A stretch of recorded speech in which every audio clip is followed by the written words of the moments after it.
Chapitre 8. Nous allons lire les 6 premiers versets. Chapitre 8. Le point capital de ce qui vient d'être dit, c'est que nous avons un tel souverain sacrificateur qui s'est assis à la droite du trône de la majesté divine dans les cieux, comme ministre du sanctuaire et du véritable tabernacle qui a été dressé par le Seigneur et non par un homme. Tout souverain sacrificateur est établi pour présenter des offrandes et des sacrifices, d'où il est nécessaire que celui-ci ait aussi quelque chose à présenter. S'il était sur la terre, il ne serait pas même sacrificateur, puisque là sont ceux qui présentent les offrandes selon la loi, lesquels célèbrent un culte image et ombre des choses célestes, selon que Moïse en fut divinement averti lorsqu'il allait construire le tabernacle, et soin, lui fut-il dit, de faire tout d'après le modèle qui t'a été montré sur la montagne. Mais maintenant, il a obtenu un ministère d'autant supérieur qu'il est le médiateur d'une alliance plus excellente, qui a été établie sur de meilleures promesses. Voyons d'abord cela. Jusqu'ici, notre épître a mis en lumière la grandeur de Jésus-Christ par une comparaison avec les anges. Jésus-Christ est de beaucoup supérieur aux anges. Par une comparaison avec Moïse aussi, et avec les souverains sacrificateurs du sacerdoce lévitique d'autrefois. Puis, l'épître nous a présenté la personne mystérieuse de Melchisédek, venant vers Abraham, le dépositaire des promesses, pour annoncer le dessein de Dieu et la venue d'un grand souverain sacrificateur dont lui-même, Melchisédek, est l'authentique figure, non pas le type, mais l'authentique figure. Il scelle cette annonce par un serment. Dieu jure qu'il enverra le souverain sacrificateur éternel qui accomplira les promesses. Et le serment se concrétise par une première sainte scène, ce qui montre bien qu'il s'agit de la sacrificature. Un sacrifice, la Sainte Seine. Dans le chapitre 8, nous allons trouver les conditions dans lesquelles s'exerce toujours l'œuvre sacerdotale de Jésus. Cette œuvre s'exerce dans un sanctuaire céleste et non pas terrestre. Et cela dans le cadre d'une nouvelle alliance. Il a fallu une nouvelle alliance. L'ancienne alliance a pris fin, il a fallu une nouvelle alliance, c'est-à-dire un nouveau contrat entre Dieu, alliance c'est un contrat, entre Dieu et les hommes par l'intermédiaire d'un médiateur. Et ici, le médiateur, ce n'est plus Moïse, c'est Jésus-Christ lui-même. C'est au ciel, donc, et auprès de Dieu que s'exerce maintenant l'activité de Jésus-Christ en tant que ministre du sanctuaire céleste. Ministre, vous savez que il y a quelque temps, quelques années, quelques dizaines d'années, le pasteur, par exemple, d'une assemblée était appelé aussi le ministre du culte ou le ministre de l'assemblée. Ministre parce qu'il exerce un ministère. Maintenant, on n'emploie plus ce terme-là, mais enfin, nous comprenons ce qu'il veut dire.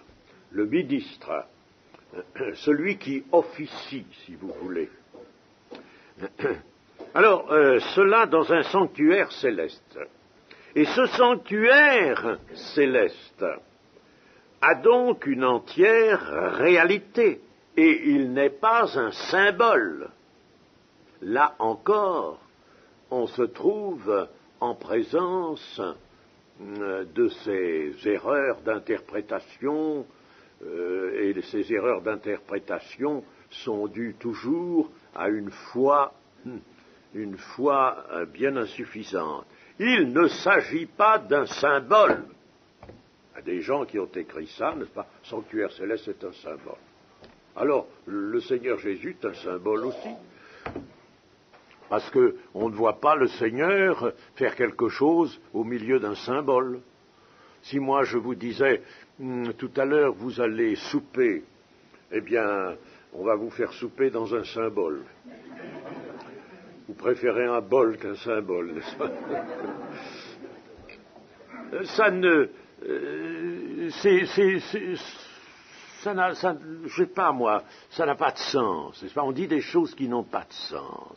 Jésus-Christ, il est esprit maintenant pour nous sur la terre, mais il est là avec son corps, il est là-haut, assis à la droite de Dieu, mais il est là avec un corps, il reviendra avec ce corps, un corps qui ne peut plus mourir, il l'a dit, j'étais mort et maintenant je suis vivant au siècle des siècles, et il ne peut plus mourir.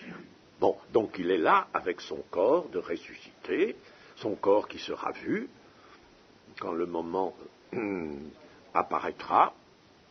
Et alors, il est dans un sanctuaire qui n'est pas un symbole. Parce qu'un symbole, c'est quelque chose qui figure, n'est-ce pas? Un symbole, ce sont des mots, par exemple, des phrases, des mots qui figurent quelque chose. Alors, je ne vois pas que le Seigneur Jésus-Christ soit dans les lieux célestes avec des mots simplement, n'est-ce pas, des symboles, qui font symbole. Il y a un sanctuaire qui est une entière réalité. Je relis ce que le début de notre chapitre, le point capital de ce qui vient d'être dit, c'est que nous avons un tel souverain sacrificateur qui s'est assis à la droite du trône de la majesté divine dans les cieux, comme ministre du sanctuaire et du véritable tabernacle. Est-ce qu'on dit ça d'un symbole?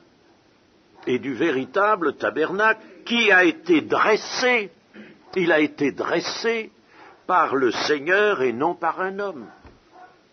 Alors, est-ce que nous voulons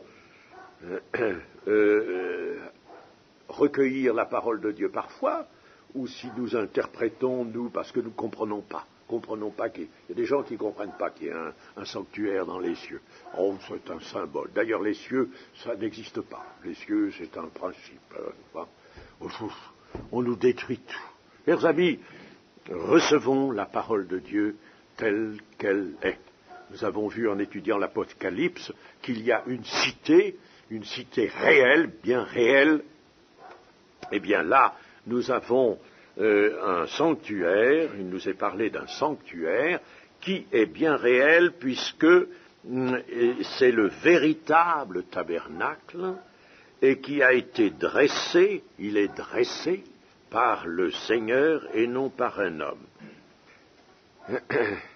Le texte nous dit donc que Moïse a eu la représentation de ce tabernacle sur la montagne et qu'il lui avait été dit « Regarde ». Dieu a dit à Moïse « Regarde ». Regarde avec ses yeux, il a regardé. Regarde et fais le tabernacle du désert, fais d'après le modèle qui t'est montré sur la montagne. Le ministère actuel de Jésus-Christ ne peut pas s'exercer sur la terre. Il ne peut pas s'exercer sur la terre. Sur la terre, Jésus-Christ a fait tout ce qu'il fallait faire, la partie du dessein de Dieu qui devait être réalisée sur la terre, et quand ça a été fait, il a dit tout est accompli.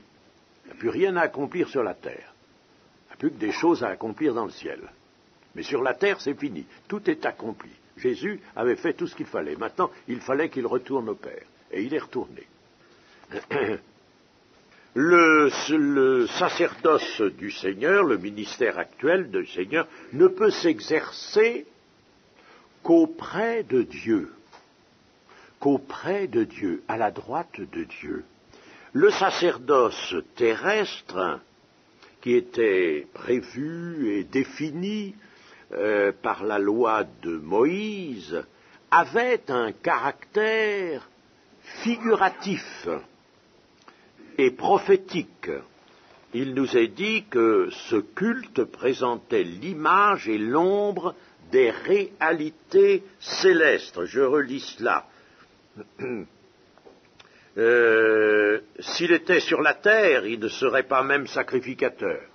Jésus ne peut pas être sur la terre, il ne serait pas sacrificateur. Il n'est pas sorti de la tribu de Lévi.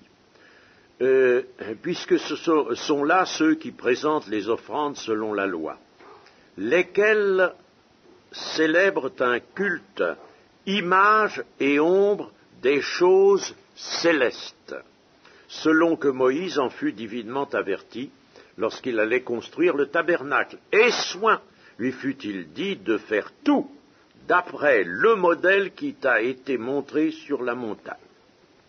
Alors donc il y a un sanctuaire, le vrai sanctuaire, le véritable sanctuaire est dans le ciel. Et celui de la terre était une copie.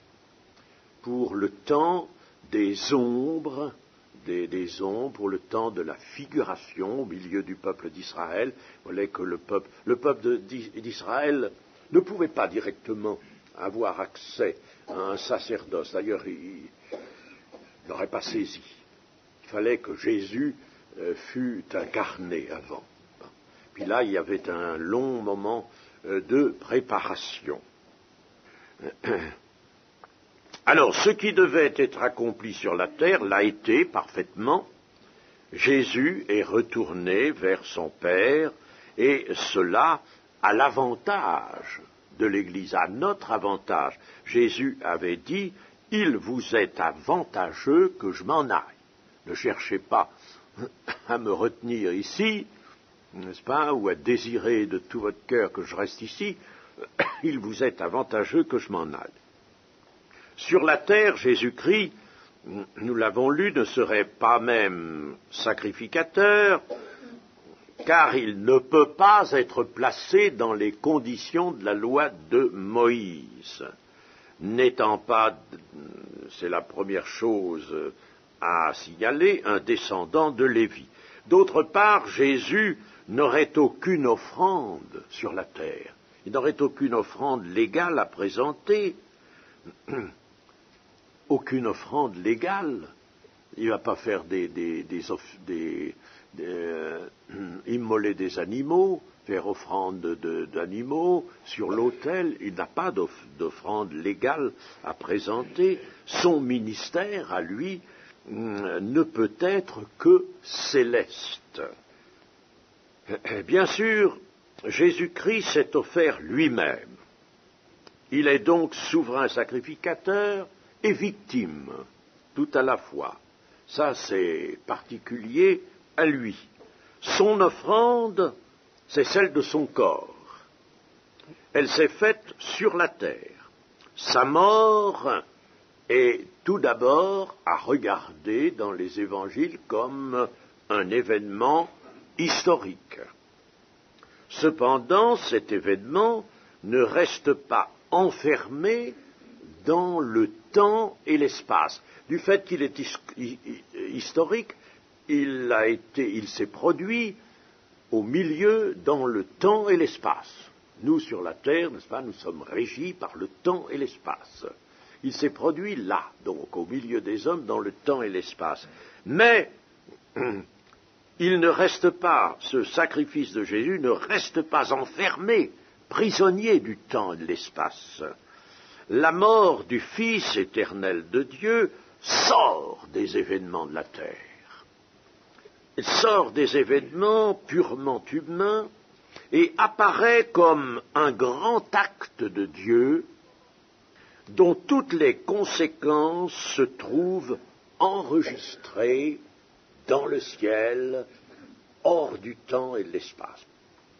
Et c'est pourquoi l'apôtre Paul peut dire avec raison, moi, j'ai été crucifié avec Christ. Mais voyons, apôtre Paul, on ne t'a jamais percé les mains et les pieds, on ne t'a jamais placé sur une croix, tu n'es pas mort sur une croix, pourquoi dis-tu que tu as été crucifié? Vous voyez, littéralement, ça n'a pas de sens. Il faut faire attention qu'il y a des choses, n'est-ce pas? On prend la parole littérale, mais on sait qu'elle a un sens autre que le sens apparent. Quand Paul dit cela, il veut dire, eh bien, la crucifixion de Jésus-Christ m'a marqué, a marqué l'homme que je suis, j'en ai reçu toutes les conséquences, et c'est comme si moi, j'avais été crucifié à la place de Christ. Ou si, que lorsque Christ a été crucifié, j'étais là aussi, j'étais crucifié en même temps que lui. Voilà, j'ai reçu toutes les conséquences de cette crucifixion de Jésus. Et chacun de nous doit dire cela, doit savoir cela. Chacun doit dire avec raison et savoir ce que ça signifie, j'ai été crucifié avec Jésus. Il y a eu la réalité terrestre des souffrances et de la mort de Jésus. Et il y a aussi et surtout maintenant la réalité céleste qui découle de la réalité terrestre. Il y a une réalité céleste qui est celle des conséquences éternelles de l'acte terrestre par lequel Jésus a offert son corps en sacrifice. Les conséquences éternelles. Ces conséquences sont la source de toute grâce venant de Dieu. Tout découle, quand on dit que tout découle de la croix, c'est-à-dire que tout vient en tant que conséquence, et cela descend des cieux maintenant, ça ne vient pas du mont Golgotha directement à nous, tout descend des cieux, ce sont les conséquences de l'offrande de Jésus-Christ, c'est la grâce de Dieu. Maintenant, Jésus, établi dans un ministère supérieur à tout autre, agit en qualité et en tant que médiateur de la nouvelle alliance, cette alliance qui surpasse l'ancienne parce qu'elle repose sur de plus hautes promesses, celle de la purification, celle de la justification, celle de la régénération des hommes de foi et celle, enfin, d'un repos éternel. Un repos qui n'aura plus à être reconsidéré, il ne pourra plus être altéré. L'héritage, n'est-ce pas, que nous allons recevoir est un héritage qui ne se peut ni corrompre ni souiller. Le repos éternel. L'apôtre Paul a fait d'ailleurs la même comparaison que nous avons ici, en d'autres termes, mais que nous avons ici dans les Hébreux. Nous allons relire cette comparaison. Elle est dans la deuxième épître aux Corinthiens, au chapitre 3. Au chapitre 3 et verset 7. Voyez-vous, il va comparer le sacerdoce ancien, le sacerdoce lévitique, avec le sacerdoce actuel. Il va comparer l'ancienne alliance avec la nouvelle alliance. Or, le ministère de la mort, gravé avec des lettres sur des pierres, a été glorieux, au point que les fils d'Israël ne pouvaient fixer les regards sur le visage de Moïse, à cause de la gloire de son visage, bien que cette gloire fût passagère. Combien le ministère de l'Esprit ne sera-t-il pas plus glorieux? Vous voyez, pour lui, il y a eu le ministère de Moïse, autrefois, sous l'empire de l'Ancienne Alliance, puis maintenant, sous l'empire de la Nouvelle Alliance, il y a ce qu'il appelle le ministère de l'Esprit, qui est bien plus glorieux. Si le ministère de la condamnation, voilà comment maintenant il appelle l'ancien ministère, si le ministère de la condamnation a été glorieux, le ministère de la justice, celui de la Nouvelle Alliance, est de beaucoup supérieur en gloire. Et sous ce rapport, ce qui a été glorieux ne l'a point été à cause de cette gloire qui lui est supérieure. En effet, si ce qui était passager a été glorieux, ce qui est permanent est bien plus glorieux. Voilà la comparaison que Dieu fait entre le ministère d'autrefois, ministère sacerdotal d'autrefois, et le nouveau ministère, celui de la Nouvelle Alliance. Alors nous reprenons notre lecture du chapitre 8 au verset 7 et nous irons jusqu'à la fin de ce chapitre. En effet, si la première alliance avait été sans défaut, il n'aurait pas été question de la remplacer par une seconde, car c'est avec l'expression d'un blâme que le Seigneur dit à Israël, « Voici les jours viennent, dit le Seigneur, où je ferai avec la maison d'Israël et la maison de Juda une alliance nouvelle, non comme l'alliance que je traitai avec leur père, le jour où je les saisis par la main pour les faire sortir du pays d'Égypte, car ils n'ont pas persévéré dans mon alliance. Et moi aussi, je ne me suis pas soucié d'eux, dit le Seigneur. Mais voici l'alliance que je ferai avec la maison d'Israël. Après ces jours-là, dit le Seigneur, je mettrai mes lois dans leur esprit, je les écrirai dans leur cœur, et je serai leur Dieu. Et ils seront mon peuple. Aucun n'enseignera plus son concitoyen, ni aucun son frère, en disant « Connais le Seigneur », car tous me connaîtront, depuis le plus petit jusqu'au plus grand d'entre eux, parce que je pardonnerai leurs iniquités et que je ne me souviendrai plus de leurs péchés. En disant une alliance nouvelle, il a déclaré la première ancienne, or ce qui est ancien, ce qui a vieilli, est près de disparaître. Vous voyez, c'est ce dernier verset qui m'a fait dire, quand nous étions à l'introduction, que l'épître aux Hébreux a été écrite avant l'an 70, parce que l'an 70, avec la destruction du temple et la dispersion du peuple d'Israël, marque bien la fin de l'ancienne alliance. Là, quand l'épître aux Hébreux est écrite, la fin n'était pas encore là. On faisait encore des sacrifices. Alors, nous avons situé la rédaction de l'épître à l'an 67. C'est à peu près ça, même si on se trompe un peu, c'est peut-être 66, mais ça, c'est certainement là, tout près de l'an 70. Alors là, c'est ce qui fait que l'auteur dit, en disant alliance nouvelle, il a déclaré la première ancienne, or ce qui est ancien, ce qui a vieilli, est près de disparaître. L'ancienne alliance n'avait pas encore tout à fait disparu. Et il y avait donc ceci, c'est que l'ancienne alliance continuait encore et que la nouvelle alliance avait déjà pris naissance. Avec la Pentecôte. La Pentecôte. Alors il y avait ça. Il y avait cette superposition. Une alliance qui allait vers sa fin, une autre qui commençait.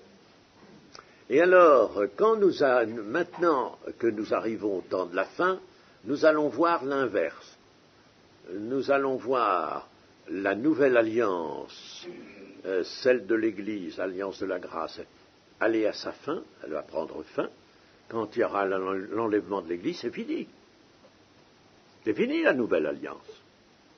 C'est fini, il n'y a plus d'église. Il n'y a plus d'église. Et l'ancienne alliance va reprendre cours avec les Juifs et le temple qui sera reconstruit. Hein, voyez-vous. Alors, il y a eu ça, et il va y avoir ça maintenant. Hein, la nouvelle alliance, elle commençait, et puis maintenant, voilà, elle s'achève. Et l'ancienne va reprendre un petit peu. Hein. Voilà. Jérémie, le prophète, avait en effet prophétisé, annoncé une nouvelle alliance. Ceci se trouve au chapitre 31 de son livre. Nous nous y reportons. Jérémie, chapitre 31 et verset 31 également. Verset 31, nous lisons jusqu'à verset 34. Voici les jours viennent, dit l'Éternel, où je ferai avec la maison d'Israël et la maison de Juda une alliance nouvelle, non comme l'alliance que je traitai avec leur père, le jour où je les saisis par la main pour les faire sortir du pays d'Égypte, alliance qu'ils ont violée. Quoique je fusse leur maître, dit l'Éternel, mais voici l'alliance que je ferai avec la maison d'Israël. Après ces jours-là, dit l'Éternel, je mettrai ma loi au-dedans d'eux, je l'écrirai dans leur cœur, je serai leur Dieu, ils seront mon peuple, celui-ci n'enseignera plus son prochain, ni celui-là son frère, en disant « Connaissez l'Éternel », car tous me connaîtront, depuis le plus petit jusqu'au plus grand, dit l'Éternel, car je pardonnerai leur iniquité et je ne me souviendrai plus de leurs péchés. Nous avons donc dans le chapitre 8 des Hébreux une citation très exacte de ce passage. Et c'est très important. Voilà Jérémie, un grand prophète, qui annonce la venue d'une nouvelle alliance. Combien y a-t-il d'alliances, de grandes alliances, entre Dieu et les hommes? Eh bien, il y a là des gens qui aiment compliquer les choses, hein, et puis qui vous en découvrent 7, 8, 9, 10, je ne sais pas combien. Il y en a exactement 5. Il y a 5 grandes alliances. Quelles sont ces grandes alliances? La première, l'alliance avec Noé. Il y a toujours un médiateur. Dieu ne va pas traiter avec la foule du peuple, n'est-ce pas? Il va traiter avec quelqu'un qui représente le peuple et qui va être l'intermédiaire entre lui et le peuple. Alors, l'alliance avec Noé, et qui intéresse toute la vie sur la terre, aussi bien la vie des animaux, des plantes, que celle de l'homme. C'est une alliance avec la vie. Il y a toujours un signe attaché aux alliances, toujours un signe. Quel est le signe? C'est l'arc-en-ciel.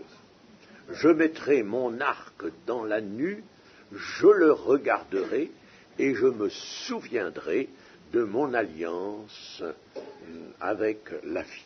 Bon, alors ça, la première alliance. La seconde alliance, qu'est-elle? Abraham, oui. Abraham, alliance avec Abraham. Le signe de cette alliance, c'est la circoncision. La circoncision. La circoncision. Hein? Alliance avec Abraham qui reçoit les promesses. Troisièmement, celle que nous appelons l'ancienne alliance. L'alliance avec Moïse. Moïse. Et la loi intervient comme des clauses de l'alliance. L'alliance, je vous ai dit, est un traité, un contrat.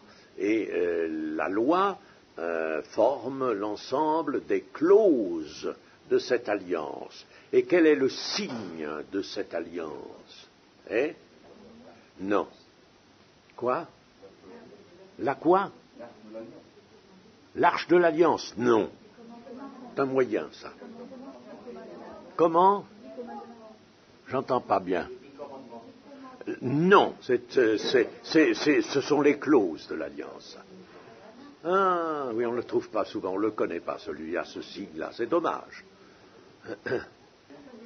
Comment? Dites-le. Quoi? C'est pas le serpent d'airain. Ça a été un procédé pour... Non. Comment? Non. Non. Alors ça va pas. Alors je vais vous le dire, au mieux que je vous le dire parce que je vois que vous ne le trouvez pas. Le signe de cette ancienne alliance, c'est le sel. Le sacrificateur devra mettre du sel sur toutes les victimes, tel sera le signe de mon alliance. Ah, je vous les ai écrits comme ça, n'est-ce pas? Bon, c'est le signe. Et c'est pourquoi Jésus plus tard dira, il faut que tout homme soit salé de feu. Comprenez? Il va s'emparer, lui, de ce signe, le sel, pour dire, n'est-ce pas, dans la nouvelle alliance, il faut que tout homme soit salé de feu, c'est-à-dire que il est le feu de l'esprit.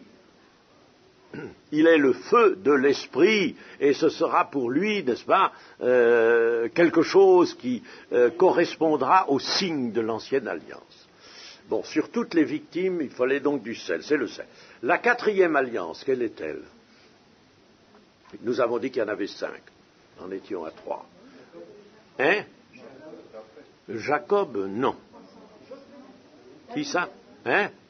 David, oui, David, c'est vrai. Alliance avec David, pour la royauté. Il est dit dans l'Écriture que Dieu a fait une alliance en tout point bien réglée. En tout point bien réglée, une alliance avec David. Et quels sont les termes de cette alliance? J'établirai sur son trône son fils, l'un de ses fils. Et ce fils, je le bénirai. Bon, alors, donc, alliance avec David, et quel est le signe de cette alliance? De la royauté, quel est le signe de cette alliance avec David? Comment? Un enfant nous est né, un fils nous est donné. Voilà, n'est-ce pas? Tel est le signe. Le signe de cette alliance, la royauté. La 3e alliance était une alliance pour le sacrifice, pour le sacerdoce. La 4e alliance est une alliance pour la royauté. Il faut que dans le plan de Dieu, tout prépare la nouvelle alliance. Puis la 5e alliance, c'est la nouvelle alliance. Voilà. Et la nouvelle alliance, j'ai fait en sorte tout à l'heure de ne pas me trahir trop tôt, et j'ai fait en sorte d'éviter de parler du signe. Mais quel est le signe de cette nouvelle alliance? Comment? Non, c'est pas le signe de la croix. La croix, c'était une voie de Dieu nécessaire. Le signe de la nouvelle alliance, c'est l'amour. Quand Jésus a dit il faut que tout homme soit salé de feu, j'ai dit tout à l'heure le feu de l'esprit, mais je pensais le feu de l'esprit, le feu de l'amour. Le feu de l'amour, l'esprit apporte l'amour. Et pourquoi c'est le signe? Parce que Jésus l'a dit. Jésus a dit ceci, aimez-vous les uns les autres. À cela, à ce signe, tous connaîtront que vous êtes mes disciples si vous avez de l'amour les uns pour les autres. C'est l'amour qui va révéler, qui est le signe. Le signe a pour objet de révéler l'alliance. Vous comprenez? Alors voilà les 5 grandes alliances donc que Dieu a conclues. Alors dans les 5, il y en a une qui disparaît puisque nous venons de le voir, n'est-ce pas? L'ancienne alliance, c'est-à-dire la 3e. L'alliance avec Moïse, pour le sacerdoce, elle disparaît puisqu'il y a un sacerdoce nouveau et une alliance nouvelle. Alors, mais il en reste 4. Alors il reste l'alliance avec Noé. Elle n'est pas révoquée. Elle est toujours là. L'alliance avec la vie. À chaque fois que je vois l'arc-en-ciel, moi j'y pense. Ah oui, on la regarde. Ah, oui, il faut toujours le regarder et il faut toujours bénir le Seigneur. Bon, alors, deuxièmement, l'alliance avec Abraham. Et l'alliance avec Abraham, c'est l'alliance avec le Père des croyants. Il ne faut pas oublier que Abraham crut à Dieu et cela lui fut imputé à justice. Hein? Alors la circoncision, elle va disparaître, mais tout de même, Abraham reste le père des croyants, la postérité qui lui est promise. Eh bien, elle est là, c'est pas fini, les promesses faites à Abraham ne sont pas encore entièrement satisfaites. Elles n'en sont pas loin, mais elles ne sont pas encore entièrement satisfaites, elles vont l'être. Bon, la troisième, nous avons dit, elle a disparu. L'alliance avec la royauté, elle est toujours en cours, car Jésus va s'asseoir sur le trône de David, son père. Jésus va s'asseoir, c'est l'ange qui le dit à Marie.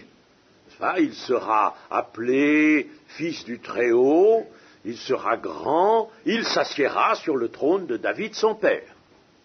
Bon, donc la royauté est réservée à David. Ce traité, cette alliance avec David pour la royauté n'est pas du tout éteinte. Et puis la nouvelle alliance, elle est toujours là. Si bien que sur les 5, il nous en reste 4. Il nous en reste 4. Alors, puisque nous parlons de sanctuaire en ce moment, nous allons montrer quelque chose d'intéressant. C'est que Moïse a vu le sanctuaire dans le modèle, là. Dieu lui a montré. Alors il a vu notamment ce qu'on appelle la tente d'assignation, c'est-à-dire, si vous voulez, le tabernacle, avec ses différentes couvertures, il a vu tout ça, et puis il a vu qu'intérieurement, le tabernacle avait 2 parties, une première partie qui faisait les 2 tiers, et la dernière partie, le dernier tiers, c'était le lieu très saint. Le premier lieu était le lieu saint, le deuxième, le lieu très saint. Entre les deux, il y avait un rideau. Un rideau, c'est ce rideau qu'on appelle le voile déchiré. Là, allons le voir. Ce rideau-là qui séparait le lieu saint du lieu très saint. Et puis à l'entrée de ce tabernacle, il y avait aussi un autre rideau, un rideau. Et le premier rideau, à l'entrée du tabernacle, était supporté par des colonnes. Combien de colonnes?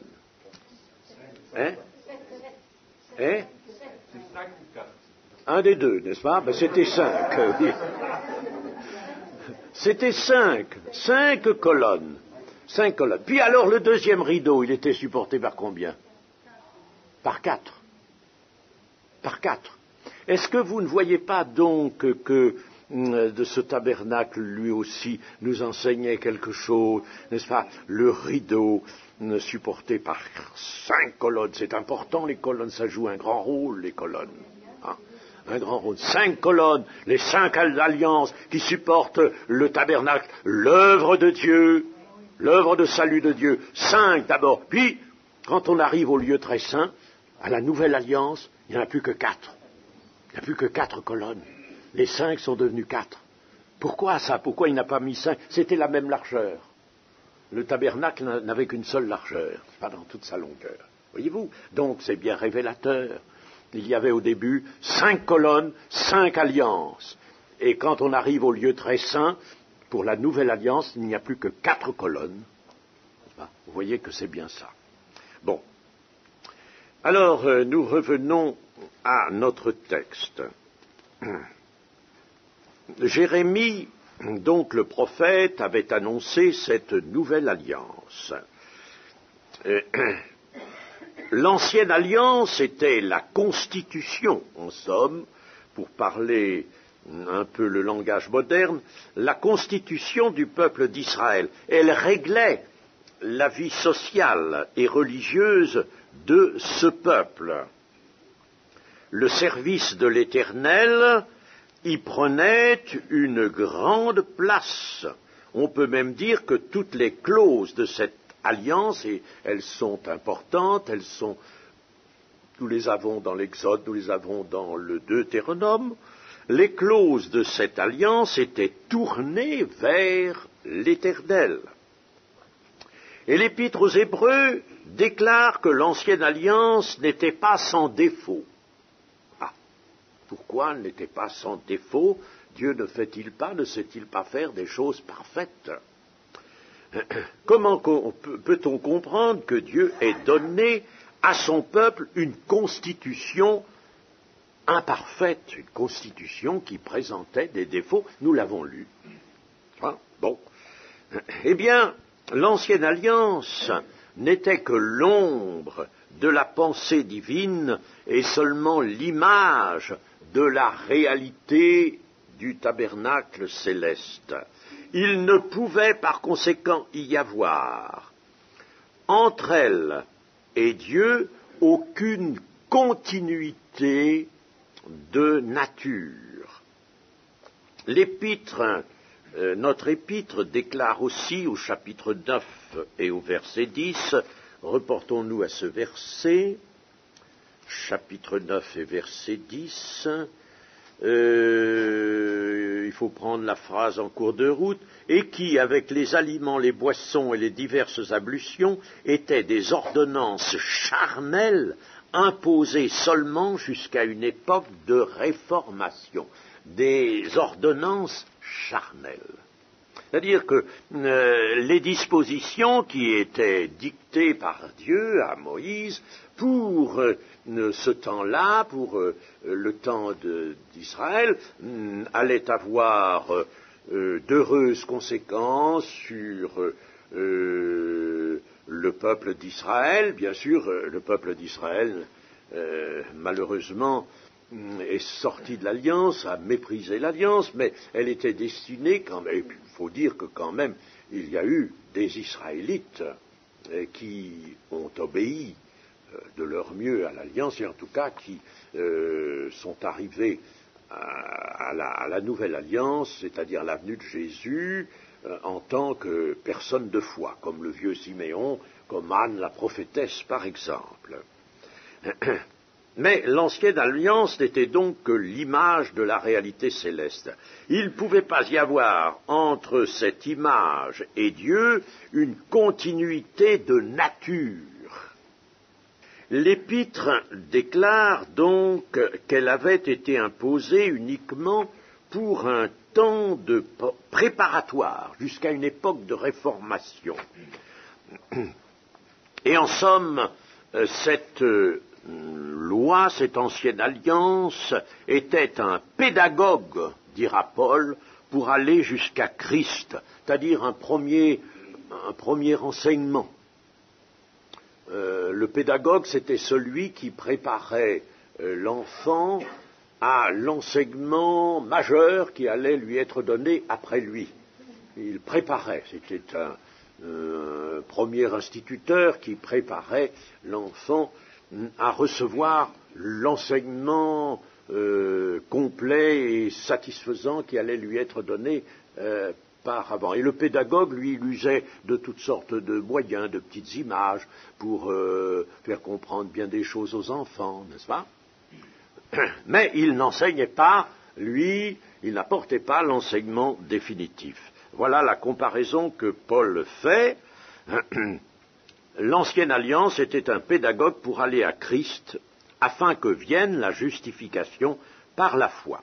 En quelque sorte, l'ancienne alliance prophétisait, en somme. Elle prophétisait. Et elle appelait une nouvelle alliance par le moyen du Messie. Le Messie était tellement annoncé dans l'Ancien Testament que quand il allait venir, ce Messie, les choses allaient nécessairement changer.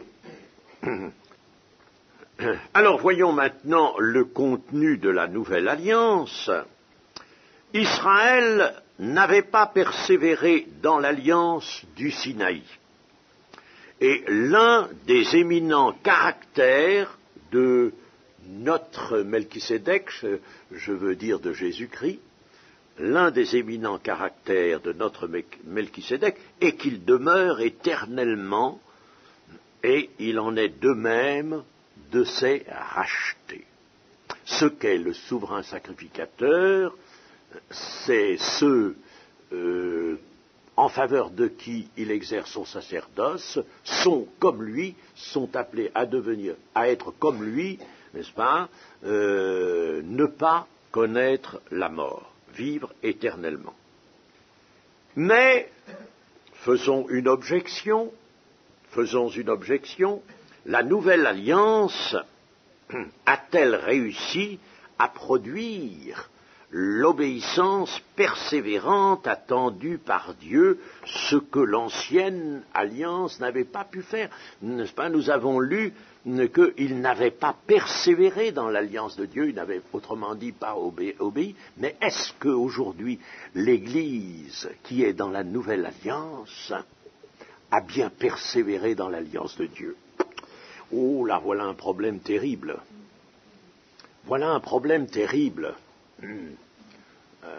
Parce que maintenant, nous voyons bien qu'on s'écarte gravement, dangereusement de l'alliance. Et l'esprit n'est plus à l'alliance, malheureusement. En bien des cas et des circonstances, l'esprit n'est plus à l'alliance. On pense aux procédés, on utilise des procédés. On pense aux procédés qu'on va mettre dans l'Église pour essayer d'intéresser les gens du dehors, essayer d'agrandir le nombre des chrétiens, n'est-ce pas? Oui. Voilà ce qu'on fait, des procédés. Mais nous ne sommes plus dans l'esprit de l'Alliance. Alors, est-ce que nous ne sommes pas comme les Israélites, pire même que les Israélites? Parce que les Israélites n'avaient pas encore le Messie, et nous l'avons. Ah, voilà une objection terrible. Les chrétiens ne sont-ils pas eux aussi en défaut d'obéissance? Ne manquent-ils pas eux aussi de persévérance? Parce que s'ils apportent leur confiance à toutes sortes de procédés, qu'ils vont chercher un peu partout, qu'ils acceptent, parce que le diable les leur propose, eh bien, c'est qu'ils manquent de persévérance. Ils ne croient plus suffisamment comme il faut en la promesse. Alors la cause de cette nouvelle instabilité provient de ce que les chrétiens n'entrent pas délibérément dans le dispositif spirituel de la nouvelle alliance. Voilà la cause. Ils n'entrent pas dans une réelle possession de la grâce de Dieu et de ses bénédictions. Et je voudrais à cette occasion relire dans le chapitre 1er des Éphésiens, Éphésiens chapitre 1 verset 3, relisons ça. « Béni soit Dieu le Père de notre Seigneur Jésus-Christ, qui nous a bénis de toutes sortes de bénédictions spirituelles dans les lieux célestes en Christ. En lui, Dieu nous a élus avant la fondation du monde, pour que nous soyons saints et irrépréhensibles devant lui. » Est-ce que nous le sommes? Pour que nous soyons saints et irrépréhensibles devant lui, nous ayant prédestinés dans son amour à être ses enfants d'adoption par Jésus-Christ, selon le bon plaisir de sa volonté, à la louange de la gloire de sa grâce qu'il nous a accordée en son bien-aimé. En lui, nous avons la rédemption par son sang, la rémission des péchés, selon la richesse de sa grâce, que Dieu a répandue abondamment sur nous par toute espèce de sagesse et d'intelligence. Est-ce que nous faisons montre de cette sagesse et de cette intelligence? Nous faisant connaître le mystère de sa volonté selon le bienveillant dessein qu'il avait formé en lui-même, pour le mettre à exécution lorsque les temps seraient accomplis, de réunir toutes choses en Christ, celles qui sont dans les cieux et celles qui sont sur la terre. En lui, nous sommes aussi devenus héritiers, ayant été prédestinés suivant la résolution de celui qui opère toutes choses d'après le conseil de sa volonté, afin que nous servions à la louange de sa gloire, nous qui d'avance avons espéré en Christ. En lui, vous aussi, après avoir entendu la parole de la vérité, l'évangile de votre salut, en lui vous avez cru, et vous avez été scellés du Saint-Esprit qui avait été promis, lequel est un gage de notre héritage pour la rédemption de ceux que Dieu s'est acquis à la louange de sa gloire. Est-ce que nous sommes maintenant vraiment la louange de la gloire de Dieu? Chers amis, quand on ne met pas, par exemple, pour la prière, un voile sur la tête, je parle des sœurs, eh bien, on ne peut pas dire qu'on est obéissant. On ne peut pas dire, on ne peut pas le dire. Je le dis pour la prière, n'est-ce pas? On ne peut pas le dire. C'est toujours un petit détail. C'est un petit détail. Enfin, on le considère comme tel. C'est quelque chose, n'est-ce pas, qui achoppe. Là, on en parle souvent parce que ça achoppe. Mais il y a d'autres choses qui achoppent. Et alors, nous ne faisons pas montre de cette sagesse et de cette intelligence dont nous parle ici l'épître aux Éphésiens, parce qu'elle nous dévoile le but de Dieu, l'intention de Dieu. Nous ne faisons pas montre de cette intelligence spirituelle, nous ne sommes pas dans une pleine obéissance, et nous ne sommes pas à la louange de la gloire de Dieu. Il faut l'avouer. Il faut l'avouer. Et c'est une chose tout de même qui est préoccupante. Parce que, en somme, nous voyons maintenant que les chrétiens, et je parle des chrétiens évangéliques, en arrivent à raisonner, on raisonne encore, et on sait bien qu'on ne peut rien faire par le raisonnement. Ils raisonnent, ils ravalent l'évangile à une loi extérieure, comme autrefois. Et ils ne le reçoivent pas, cet évangile, comme une loi intérieure inscrite dans les cœurs. Ils ne vivent pas selon l'esprit, ils ne vivent pas conduits par l'esprit quand ils font des choses qu'ils décident eux-mêmes et qu'ils ont vu faire au monde. Ils en décident eux-mêmes.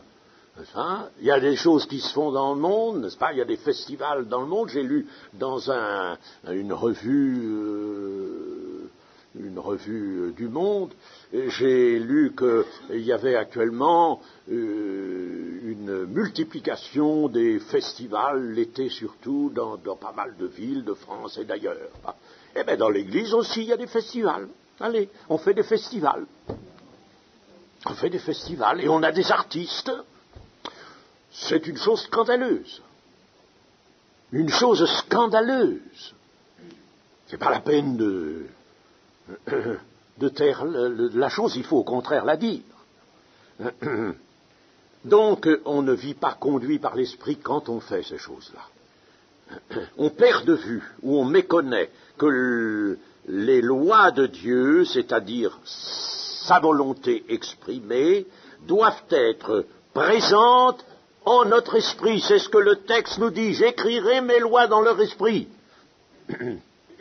Et nous marchons avec notre petite caboche d'hommes. Nous ne consultons pas les lois qui sont écrites dans notre cœur, dans notre esprit. Nous nous informons de savoir combien ça coûte à la chaîne là, pour faire des émissions. Nous nous informons des prix, de ce qu'il faut. Nous allons chercher des spécialistes pour faire de la vidéo et toutes sortes de fourbies comme ça, n'est-ce pas? Et nous prétendons que le Seigneur sauve des âmes avec la vidéo. La vidéo qui est un moyen par lequel le monde déverse toutes ses horreurs. Parce que, allez voir un petit peu les titres et les programmes qui sont dans les maisons de location des cassettes vidéo. Ah, vous y verrez de belles choses. Le grand travers consiste à revenir aux conceptions d'une religion. Et nous avons toujours cette manie de revenir aux conceptions d'une religion. Nous oublions qu'il ne s'agit pas de religion, il s'agit de relation avec Dieu et par Jésus-Christ, et il s'agit là de s'attacher au ministère sacerdotal que Jésus exerce dans le tabernacle céleste. Et si nous regardons dans le tabernacle céleste, Jésus opéré pour nous en notre faveur, nous n'irons pas voir ce que le monde est en train de fabriquer, de faire, n'est-ce pas, pour sa perte. Si les lois de Dieu ne sont pas extérieures, mais qu'elles sont intérieures, les lois de Dieu sont écrites dans les cœurs, nous l'avons lu, Jérémie nous le dit, et l'Épître aux Hébreux nous le répète, elles sont écrites dans les cœurs, dans leur esprit. Alors si elles sont non pas extérieures mais intérieures, l'obéissance devient naturelle, volontaire et immédiate. Voilà comment on peut vivre la vie chrétienne. Il faut que les lois soient vraiment là, présentes dans notre cœur. Et si elles sont dans notre cœur, notre volonté va pouvoir s'ajuster à ces lois, à la volonté de Dieu. Et alors là, nous allons avoir une obéissance, je vous dis, naturelle, qui va devenir naturelle, qui va devenir volontaire et immédiate. Ce n'est plus moi qui vis, c'est Christ qui vit en moi, dit l'apôtre Paul. Pourquoi une simple cerise va-t-elle donner un cerisier? Avez-vous réfléchi à ça? Une petite cerise, et puis encore, c'est pas toute la cerise, c'est le noyau. Pourquoi un petit noyau de cerise, n'est-ce pas, qu'on a jeté comme ça, là, après avoir mangé la cerise, et puis au printemps suivant, on voit pousser une petite chose, 2 ou 3 ans après, il y a un cerisier. Pourquoi ça? Parce que la loi du cerisier est écrite dans le noyau. Ça ne vient pas de l'extérieur. Le cerisier n'est pas allé chercher quelque chose à l'extérieur, il n'est pas allé consulter le monde pour savoir comment il allait faire pour être un cerisier et comment il allait multiplier les cerises. Il n'est pas allé dans le monde, le cerisier est plus intelligent. Alors, la loi du cerisier est écrite dans le noyau, avec une prodigieuse précision. Et la volonté de Dieu, les lois de Dieu sont écrites dans nos cœurs avec une précision extraordinaire. Pourquoi l'hiver passé, l'arbre sort-il de sa léthargie, se couvrant de fleurs et de fruits? Parce que la loi de son fruit est écrite en lui dans sa nature. Et si nous sommes chrétiens, nous avons changé de nature. Et dans la nature nouvelle, les lois de Dieu sont écrites.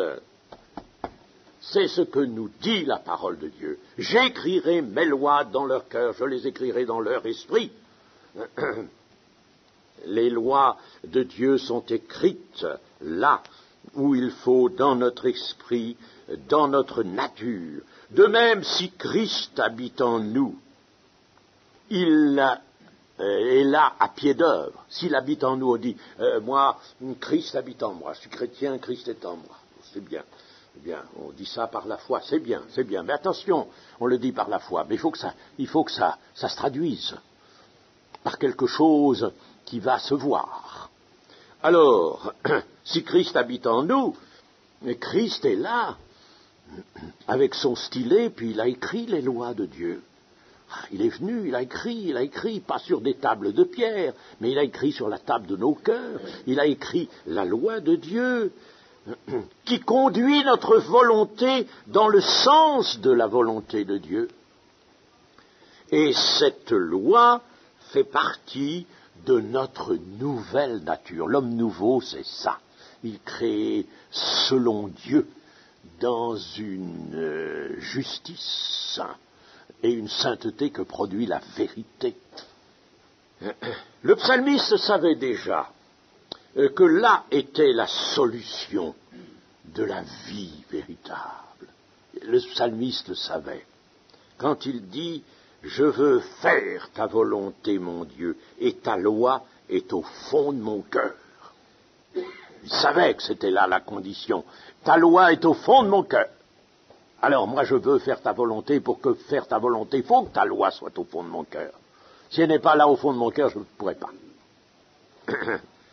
Alors quel est le programme de vie du chrétien? Eh bien, tout ça nous est révélé, tout ça, il y a toujours quelques textes qui nous le rappellent, le programme de vie du chrétien. Nous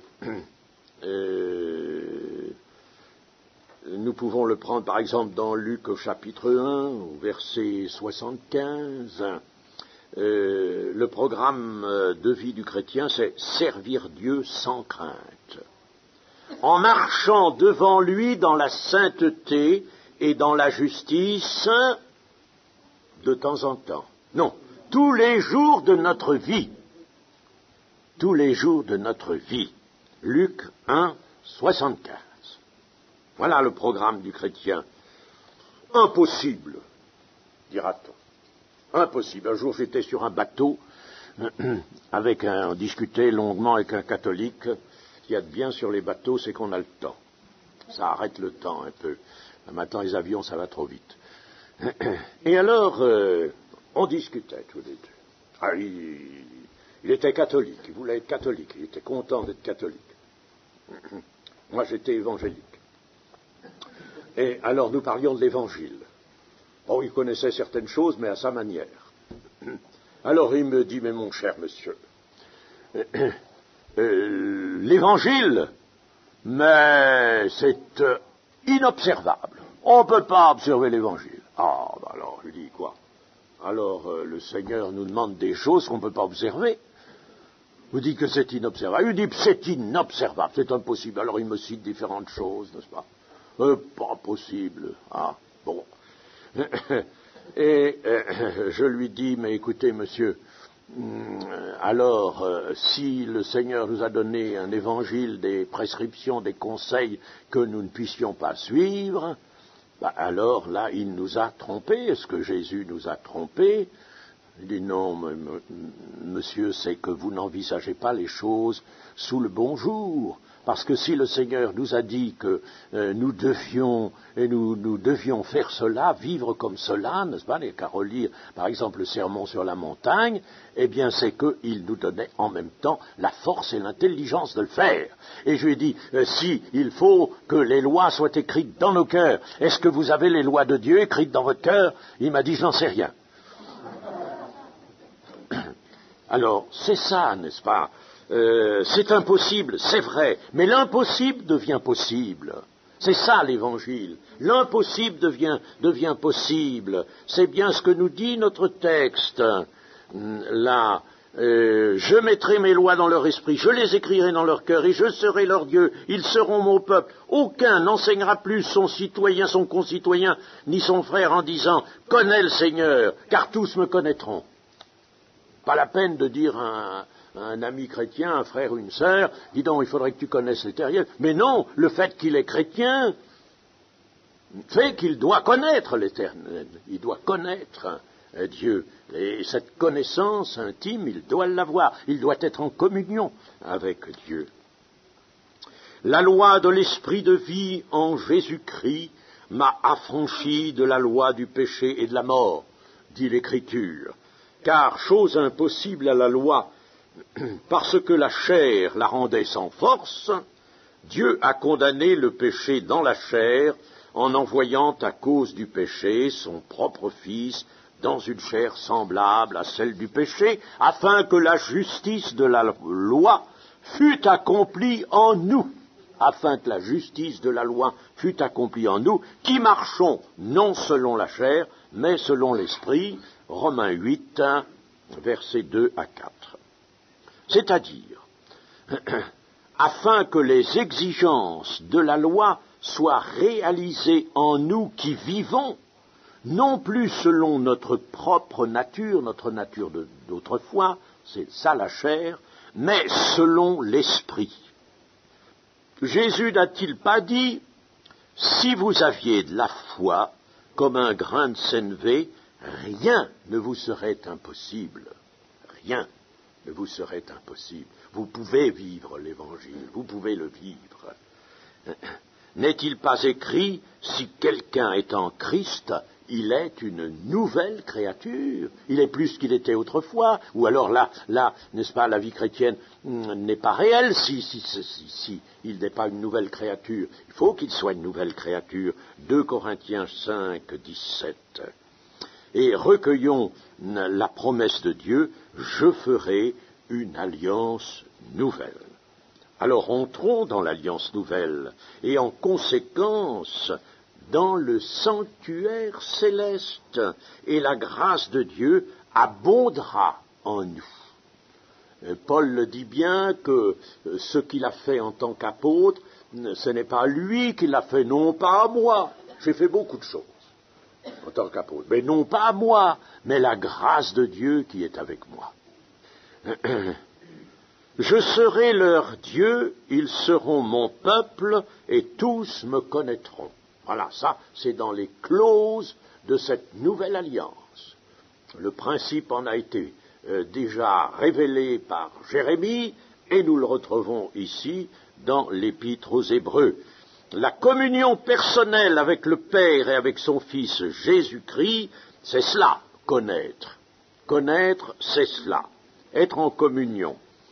En cela, donc, est l'accès dans le lieu très saint dont l'Épître va nous parler par la suite.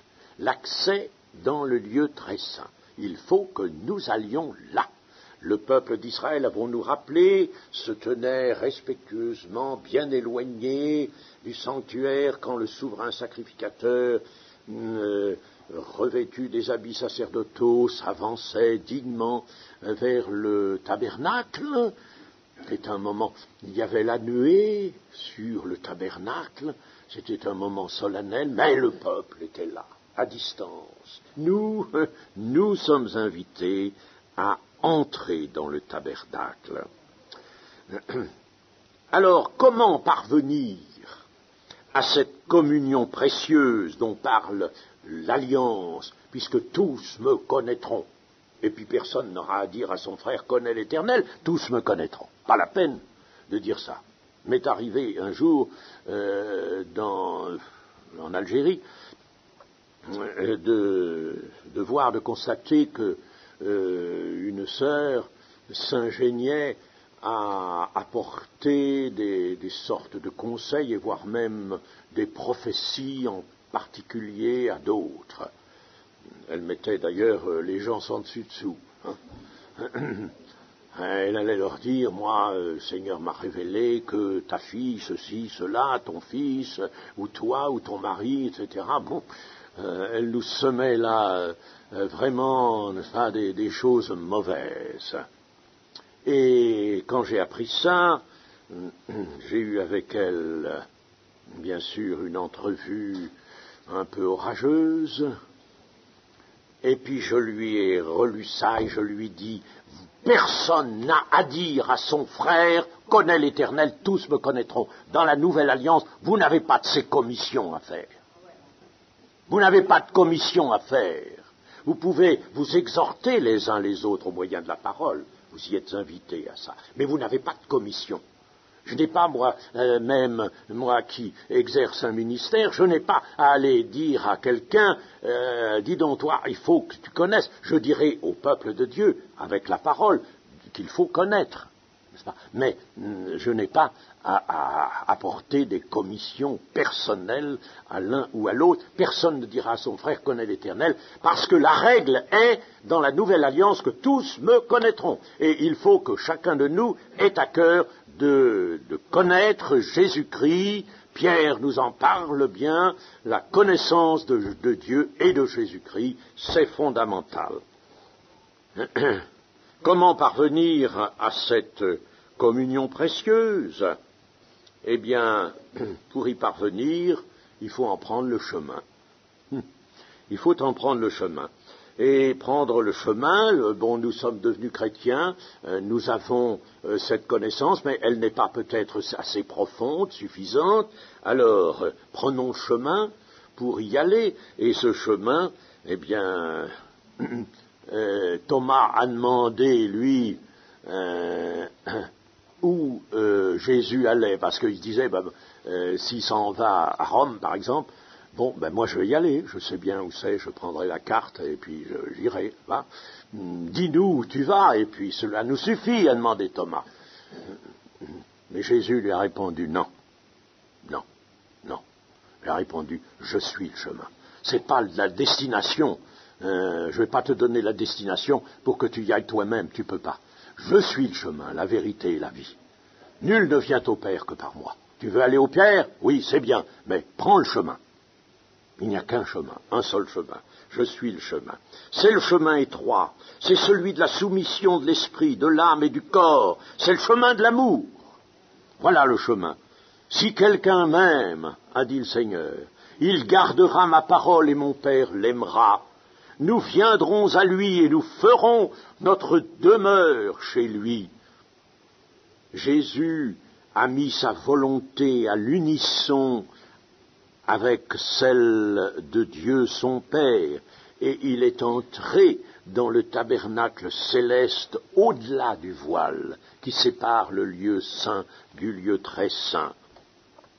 Et ce qui rend possible l'entrée dans la nouvelle alliance, c'est ceci que nous avons vu dans notre texte, que Jérémie a proclamé le premier, qui est retrouvé ici, parce que je pardonnerai leurs iniquités et que je ne me souviendrai plus de leurs péchés. Voilà la base, le fondement de tout, c'est que Dieu donne ce quitus, ce pardon. Je pardonnerai leurs iniquités, je ne m'en souviendrai plus. Et vous savez, ne nous avisons jamais de rappeler ou même de nous souvenir, nous, des péchés, des manquements des autres. Souvenons-nous peut-être des nôtres, oui, ça peut se souvenir du pardon de nos anciens péchés. Mais surtout, n'allons pas trifouiller dans le passé des autres. Ça, c'est une chose qui déplaît souverainement à Dieu. Dieu ne peut pas supporter des choses comme ça. Parce que Dieu ne se souvient plus des péchés. Je ne me souviendrai plus. Et puis nous irions nous dire, oh, celui-là, oui, il est converti maintenant. Bon, enfin, avant, qu'est-ce qu'il faisait? Regardez, ça. Affreux, ça. Quelle attitude abominable, abominable, abominable. Nous n'avons pas à nous souvenir de ça. C'est pourquoi même les témoignages qui sont rendus quelquefois, certains vont rappeler ce qu'ils étaient avant, mais il faut le faire avec une certaine mesure, ça, n'est-ce pas?